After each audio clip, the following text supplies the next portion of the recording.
TV Informativo. Aqui o Vale se vê.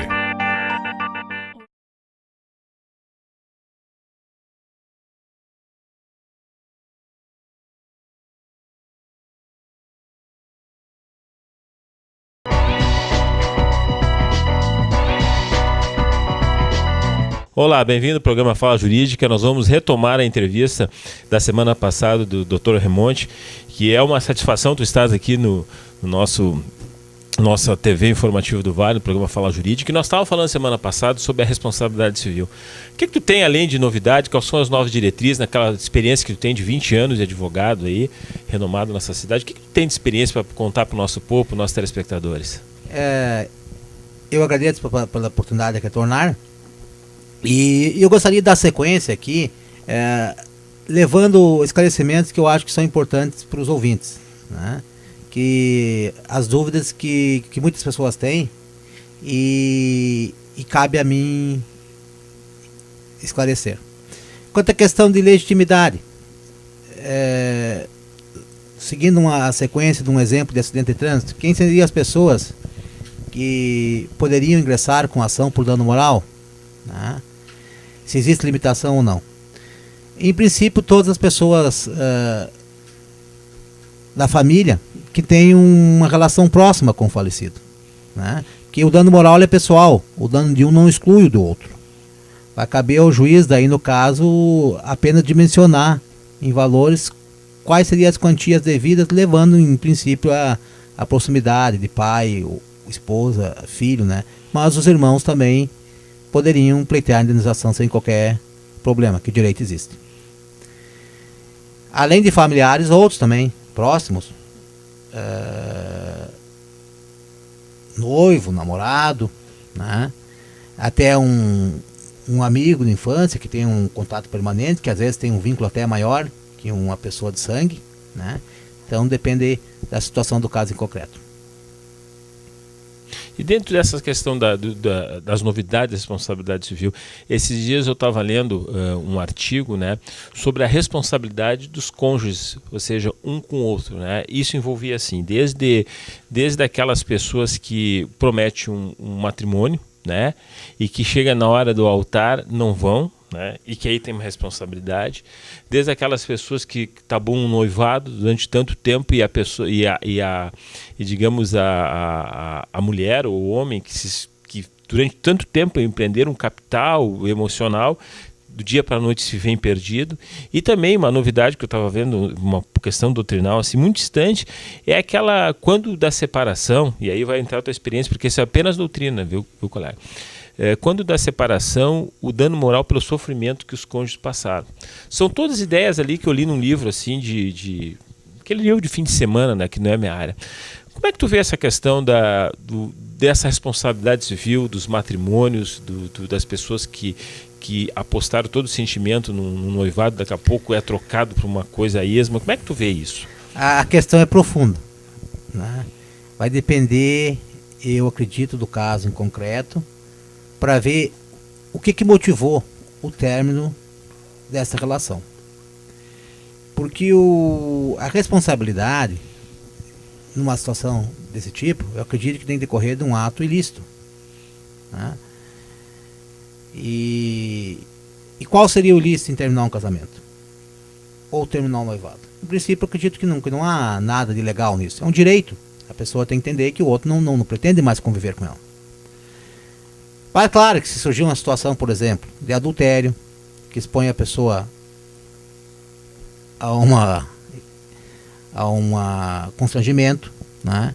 Daí, nesse caso, por essa agressão, descumprimento do noiveiro, até que se fosse um casamento, tranquilamente, que seria de fidelidade, mas até de respeito, talvez, no noivado, ou uma ruptura, como tu colocaste antes, na ocasião de uma festa, ou no próprio matrimônio, daí sim, daí eu acho que existiria uma situação de dano moral. O que hoje se vê muito, né, sobre dentro da... O que se percebe hoje que as escolas de responsabilidade civil, de uma maneira em geral, principalmente a nossa brasileira, sempre caminha por um princípio assim de coagir o dano muito alto, né? isso foi para os nossos tribunais e é para a nossa doutrina.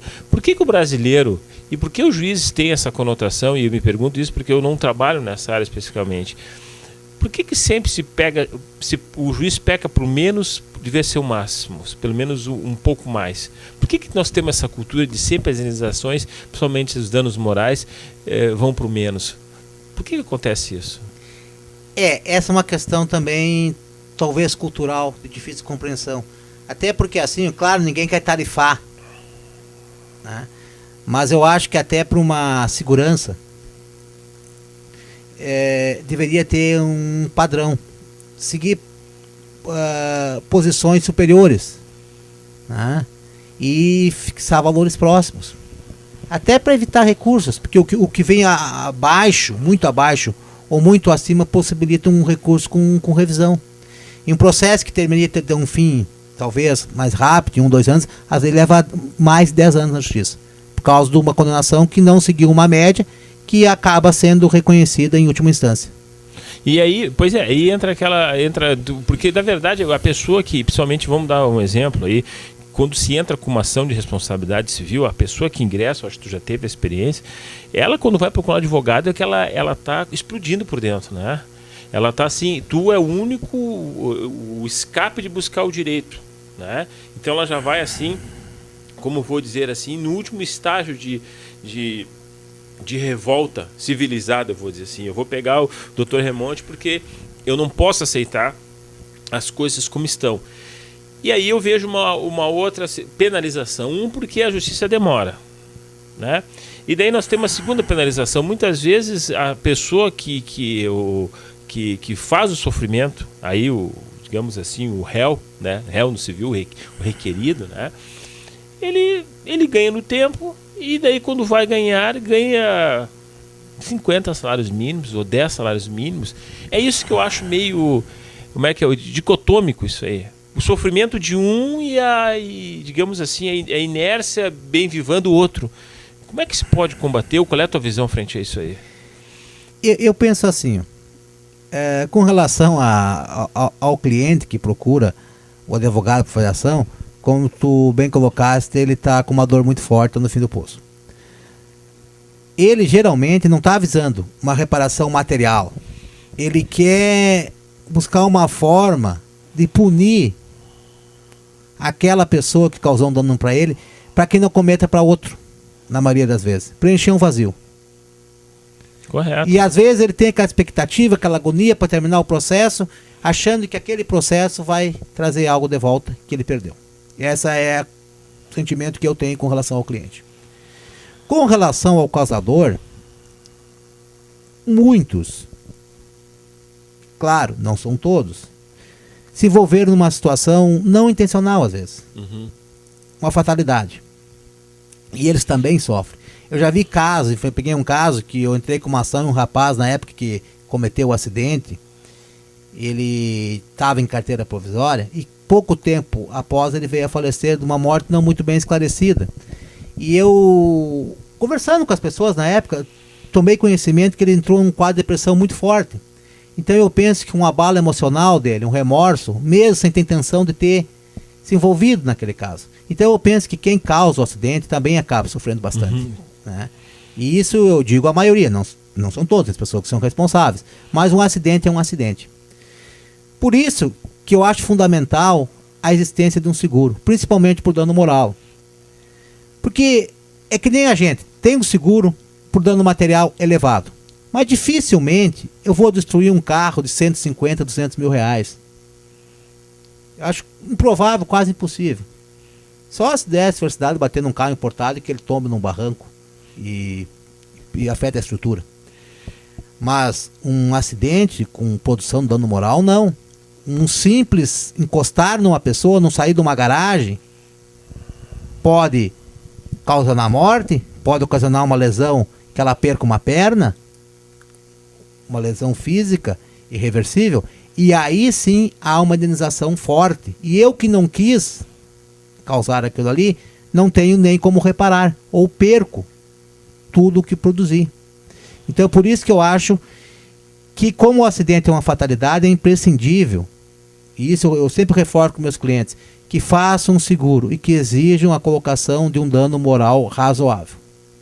Essa é uma questão que o senhor deixa bem claro. Fundamental, eu acho. E para a empresa é a mesma situação. O seguro para evitar um problema de quebra, enfim. E aí se tem um resguardo para o terceiro e para ele próprio. Interessante. Doutor, seguindo nessa mesma linha de responsabilidade civil, nós comentamos, o senhor, que teve uma mudança a partir do novo Código e a partir da Constituição, e o senhor trabalha muito na questão da questão dos juros abusivos, contratos. Como é que estava lajeado quando começou, né? E hoje? O que o senhor viu de mudança com relação a esse aspecto dos juros excessivos? Mudou alguma coisa ou continua igual os mesmos julgamentos? O que aconteceu de mudança em relação a isso aí? Nessa área, houve uma mudança bem significativa. Porque até 88, como tinha a lei da reforma bancária, que vigorava em plenitude, os juros contratados eram reconhecidos como válidos. Mas em 1988 foi criado o artigo 192, que prescrevia que os juros reais não poderiam ser acima de 12% ao ano. E qual é a conclusão que se chegou? A única que era razoável, na minha ótica, que juro só poderia ser aquilo que ultrapassasse a correção monetária. O acréscimo ocorrido no capital. E a partir disso começaram a surgir várias ações buscando revisões de contratos. E elas tinham sucesso. E essa regra valia para todos os tipos de contrato. Com relação a esse período, houve mudança posterior. A primeira foi a DIN número 4, eu não me recordo o número, mas acho que é número 4. Que o Supremo Tribunal Federal disse que aquele artigo de lei não era auto-aplicável, que teria que ser feita uma lei complementar dizendo o que seria juro real. Essa lei, na verdade, nunca foi feita. E aí se seguia vários julgamentos num sentido e no outro. Mas em Brasília, quando chegava a Brasília, era aplicada a decisão do Supremo. Mas com a entrada do presidente Lula, esse artigo acabou sendo retirado da Constituição Federal. E daí essa discussão foi fulminada e voltou a prevalecer a tese da lei da reforma bancária, que os juros contratados são os que valem. E hoje existe um entendimento que o juro só pode ser revisto quando tiver em desacordo com as médias do mercado, que o Conselho Monetário Nacional você não limitou e a média aplicada está de acordo com as do mercado impostas pelos demais, né? Não existe abusividade. Então, em tese, hoje, a tese da abusividade na questão de 12% de juros ao ano deixa de existir. Vale a relação contratual? Vale a relação contratual nos contratos comuns, né? Claro, existem contratos específicos, que é sede de crédito, rural, industrial, comercial, que lá sim tem que ser 12%.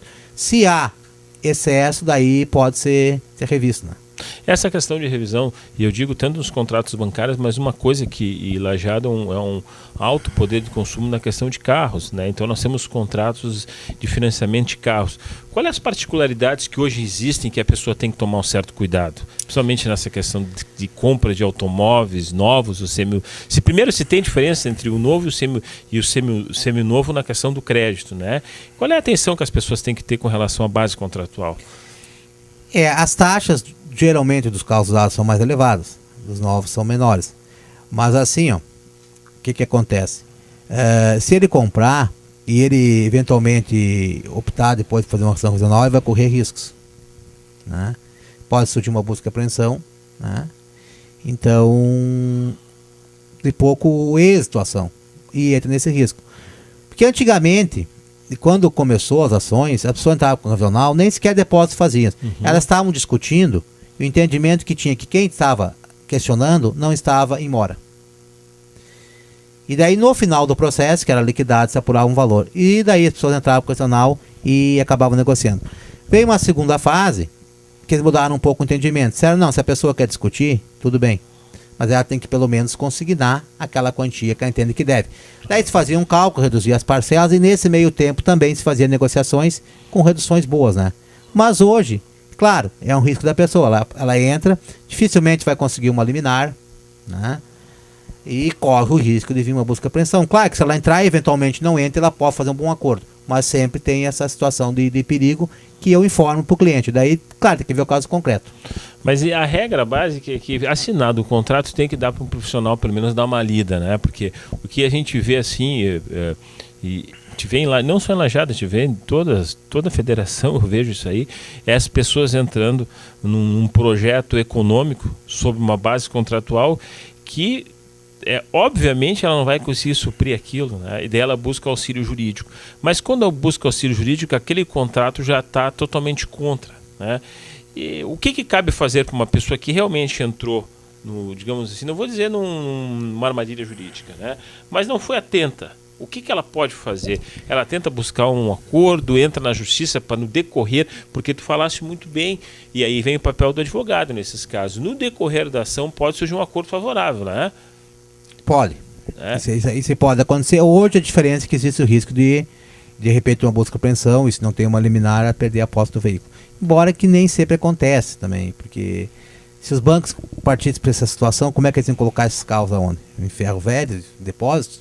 E tendo a discussão, não poderia dispor deles em princípio. Tá? Mas uma coisa importante de alertar também é que a questão da capitalização, que também antes era proibida, teria que ser anual, né? Hoje é permitida, desde 2000 tem medida provisória autorizando, né?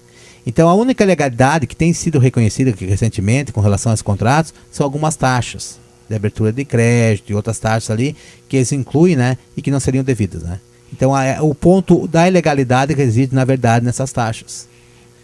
E tem casos também que depois do vencimento eles passam a cobrar acréscimos irregulares, taxa, comissão de permanência, com juros superiores à taxa remuneratória. Isso aí também não é permitido. E acumulam multas, né? E outros encargos aí não pode. Então vamos deixar, existe já uma brecha aí, né? Deixar bem claro dos nossos telespectadores. Existem duas situações. Um que o senhor disse que são as taxas que eles cobram devidamente. Isso sobrepõe-se uma legalidade do contrato. Perfeito. Quer dizer que se pode discutir na justiça isso? Pode discutir, mas em princípio, para eles obter uma liminar, eles teriam que se propor a fazer o depósito daquela quantia que seria legal. E daí o valor da prestação não baixa muito, não muda muito. Uhum. E as pessoas que procuram, geralmente que não estão conseguindo cumprir o que tinha intenção de fazer. Uhum. E isso é uma situação perigosa no país nosso, porque hoje a gente tem vivido compra de imóveis e de veículos também, se fala num plano aí para facilitar a venda, né? E a gente não sabe se no momento futuro aí der um problema, como é que vai ficar, né? Eu penso muito nisso aí quando tem esse plano Nossa Casa Nossa Vida, né? E há um tempo atrás eu entrevistei um colega e ele também convergiu com a mesma situação que está dizendo, né? As pessoas que compram muitas vezes não têm condições de pagar. Mas nesse caso específico, tu que é um especialista na área de responsabilidade civil, quando tu compras um imóvel, Nossa Casa Nossa Vida, e tu vê daqui a pouco que tu está pagando as parcelas normal, e daqui a pouco tu vê algumas coisas tipo rachaduras, pintura já em terceiro grau de acabamento, tu vê que não valia nada, o sistema hidráulico já completamente já deteriorado em menos de alguns meses. Como é que entra a responsabilidade civil nisso? Eu já peguei alguns processos assim e cabe a indenização na minha ótica tanto contra a seguradora como contra a Caixa, porque a seguradora é porque tem o seguro, né? E a Caixa é porque ela tem o dever de fiscalizar a elaboração da obra. A obra. Para liberar os valores, enfim. E a pessoa que vende, digamos, aquele que constrói, não tem responsabilidade? O construtor também. Né? E que é uma relação de consumo e também o construtor é responsável. Claro, seria a ação contra os três, na verdade, né? Porque eu tive uns casos lá em Novo Hamburgo, que eu fui construir umas casas, depois começou a surgir problemas, né? E foi reconhecida a legitimidade de todos, né? E o que vai acontecer agora? Nesse caso específico, o senhor ganhou já foi sentenciado isso aí? Essa situação foi avaliado, feita a perícia e constatou-se o custo que seria necessário para fazer a reposição. Né? Então, o direcionamento daqueles processos provavelmente vai nessa linha. Reparar o prejuízo que teve.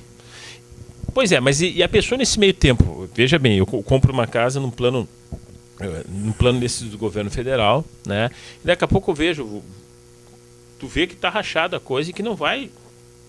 Mesmo tu fazendo uma construção, tu vê que na própria estrutura já está danificada. Primeira pergunta foi, eu devo continuar pagando isso aí? Nesse caso, não seria uma ação de que não seria, como leigo, não se consigna ou não se paga, porque aí é tipo a mora necessária, né? Tipo assim, eu não vou estar em mora porque realmente a casa pode ruir. Como é que fica a situação da pessoa que está nesse caso? Ele deve pagar? O que ele deve fazer?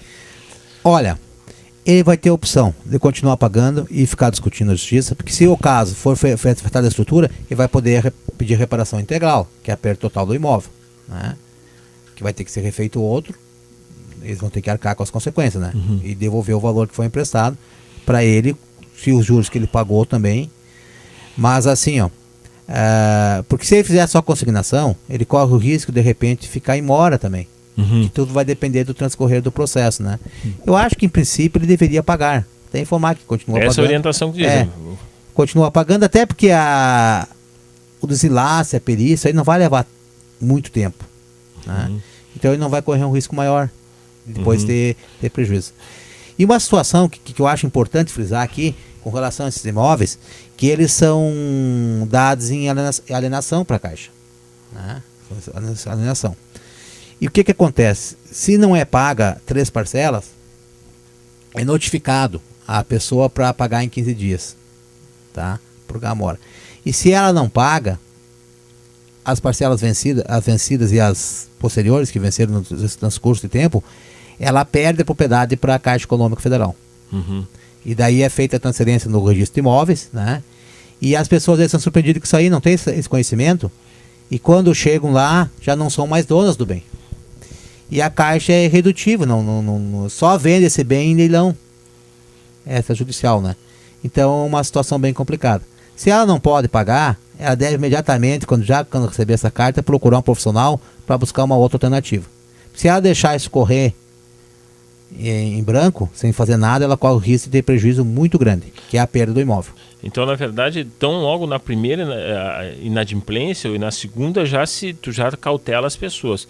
Faça algo porque tu vai perder. Algo, uma revisão, um questionamento, ou explicar até a situação, porque momentaneamente, por problema de saúde, enfim, para poder chamar eles em juízo, para tentar reverter isso aí antes de chegar àquele ponto posterior, que é a perda do imóvel. Já faz uma contra-notificação e entra na justiça. Que eu tenho um caso, né, que tá discutindo, consegui anular o leilão na época, mas foi a Brasília, está retornando. Até estou tentando pedir, não sei se vai ser colhido, uma tentativa de conciliação entre as partes, porque o problema desse Minha Casa Minha Vida não é só a questão do pagamento da parcela, que eu vejo, que teria que pagar de repente com aluguel, mas assim, porque se dá uma situação que eles não podem mais cumprir, eles vão perder tudo que eles queriam na vida, que é a entrada que eles deram para um terreno, de poupança de anos, que é um saldo de FGTS, e as pessoas daí ficam sem nada, e isso é muito grave. Outra coisa que a gente vê, Dr. Remonte, eu tenho visto assim sobre esses planos, que existem as incorporadoras, né? Em tese, quando é feito o financiamento, se paga o financiamento integral do imóvel, né? Mas o que acontece hoje, né, de maneira costumeira, digamos que o imóvel vale 110 mil. A incorporadora oferece já o imóvel por 130, ou seja, tu dá 20 mil para a incorporadora, certo? E os 110 tu assume o financiamento. Isso não é um dano para a pessoa? E isso na verdade tem uma irregularidade, né? Mas é que esse valor em si especificamente, quando consta o contrato, consta que foi comprado o imóvel com o dinheiro, né? Mas como tu está colocando, isso aí dificilmente vai vir para o contrato. Claro, não vem para o contrato. Seria um por fora, mas daí dependeria de prova, enfim, isso aí seria uma conduta irregular. Bastando o recibo, tu já teria instrumentos para buscar alguma...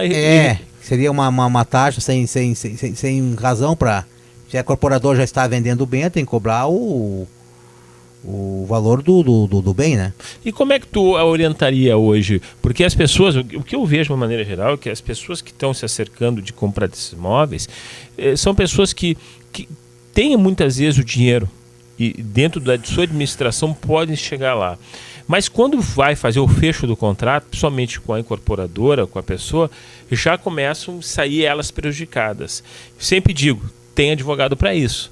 Você não vai gastar nem 3%, nem 1% do valor do imóvel para contratar um advogado. Tu concorda comigo nisso aí? Eu acho fundamental. E assim, ó, tem outras coisas que a gente tem visto falar aí, claro, a gente não sabe, não presenciou um caso concreto, mas até já saiu em reportagens, é que está ocorrendo vendas desses imóveis Minha Casa Minha Vida. Isso é um plano do governo que, em princípio, vai beneficiar a família que não tem residência. Então, interpostas pessoas, muitas vezes, né, estão fazendo financiamento, adquirindo bens, e depois esses imóveis são revendidos para terceiro. Isso é ilegal, porque a rigor, se for comprovado, a tendência é que a Caixa resgate esse imóvel. E daí vai ter ainda um terceiro de boa-fé envolvido. Então é importante as pessoas também terem conhecimento dessa situação, que isso aí não pode ser feito. Porque eu já ouvi entrevista a respeito disso aí, como publicitárias, né? E que é uma coisa que é importante porque as pessoas saibam disso também. Claro, porque daqui a pouco o que acontece? O governo entra de boa-fé, que na verdade o plano é de boa-fé, é para as pessoas carentes, ou que não têm, ou melhor, não são para as pessoas carentes, são pessoas que têm condições de pagar um determinado imóvel. E daqui a pouco vem um terceiro de boa-fé e compra isso aí, e aquele que deveria ser de boa-fé, que seria o comprador, o primeiro, está usando de uma ilegalidade toda a prova aí, né? Perfeito. E aí aquele outro que teria o direito na fila ali de espera acabou sendo afastado. E uma vez retomado o imóvel, vai ser colocado para eles, evidentemente, né?